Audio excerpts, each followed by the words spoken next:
Shalom. This is Ron Warren with the Nuggets of the Torah. This week's teaching is the second parsha of Leviticus and is called 𝐍𝐔𝐆𝐆𝐄, which means command. This is also the 25th parsha of the Torah, and this parsha could also be called the parsha of diamonds. Now, what does this parsha have to do with precious jewels? Think about it. A diamond is carbon that is crystallized to the context of extreme high temperature, which could range anywhere between 900 to 1400 Celsius. It also deals with extreme pressure. Now, God's words in this parsha are like that. They do not look like much, but if you're willing to spend a little time uncovering what God has placed in them, it will bring diamonds in the rough and make it worthwhile. This parsha cannot be understood, much less appreciated, out of its context. The sacrifices fulfill 5 fundamental spiritual needs that are found in every human soul. Our first and biggest need is the gap between God's will and ours, and this is solved through the burnt offering.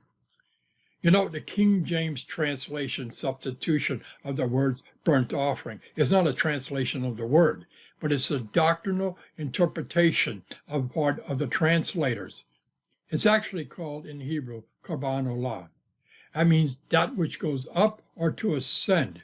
In the Septuagint, it's also called Holocaust.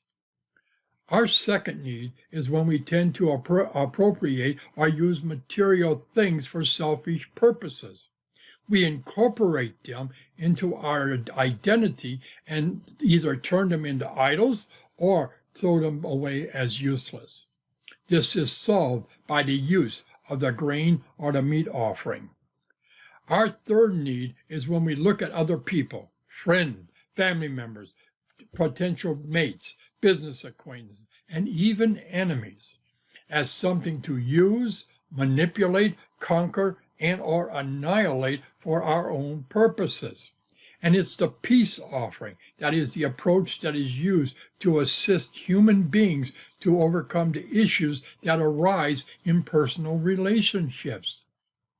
Our fourth need is the result of the distance between the breaches of the contract of the covenant between us and God.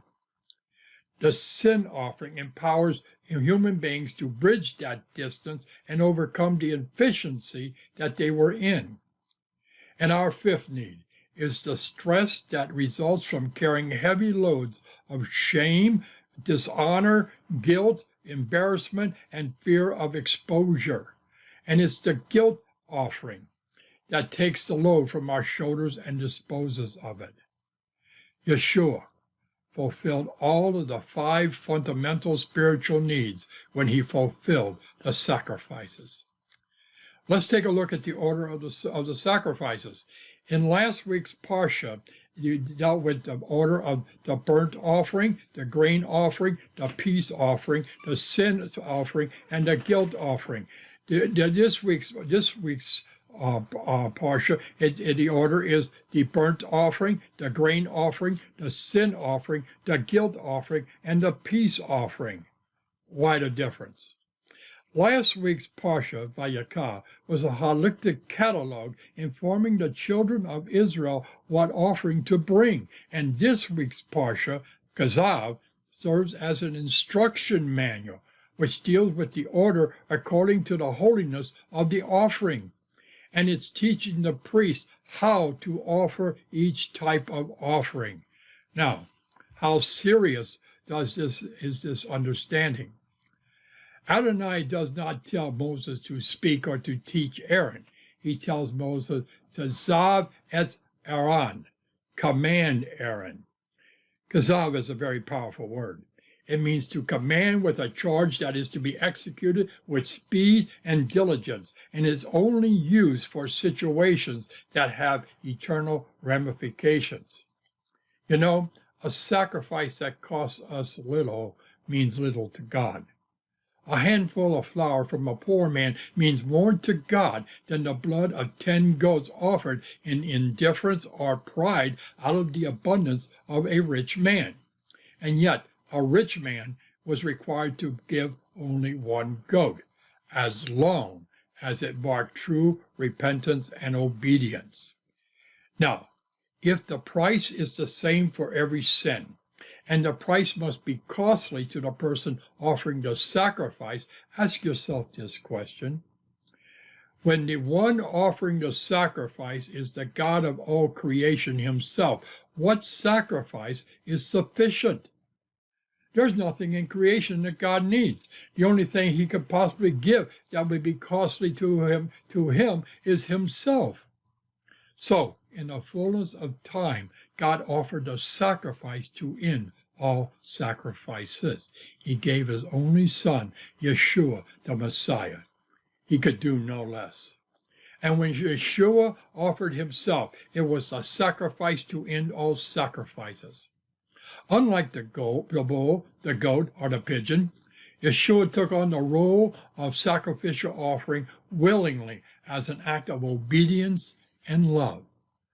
And when a man laid his hand upon the animal as a sin sacrifice, he symbolized the transferring of his sin to that animal.